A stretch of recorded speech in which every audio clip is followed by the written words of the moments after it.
Okay, well, this one's kind of exciting too. This is a second house Scorpio, Taurus 8th. Should be a little more balanced, so let's look at it. Of course, there's going to be a highly sexed connection. Can be possessiveness, with Scorpio leading the parade with that.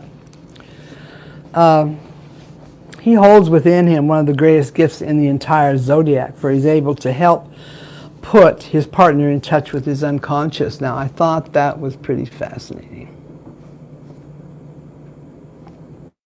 Scorpio, second house, can actually put their partner in touch with their unconscious in a very unique way.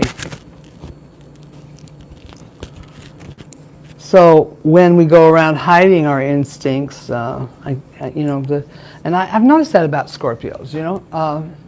Man, they just don't waste any words about things. I mean, if they get it, they get it, and if they got it, that you're going to get it, because that's what they're going to do. I have a sister that's like that too. It's like she's very deep in her unconscious understanding of people, and it took her a long time to realize how right dead on she was. But remember, with Scorpio in the second, it's destroying all this old archaic crap, attitudes, belief systems that are so dangerous. So kind of a gift, even though it sounds like a little bit of a rough ride if you're in a relationship with it. Could be pretty intense.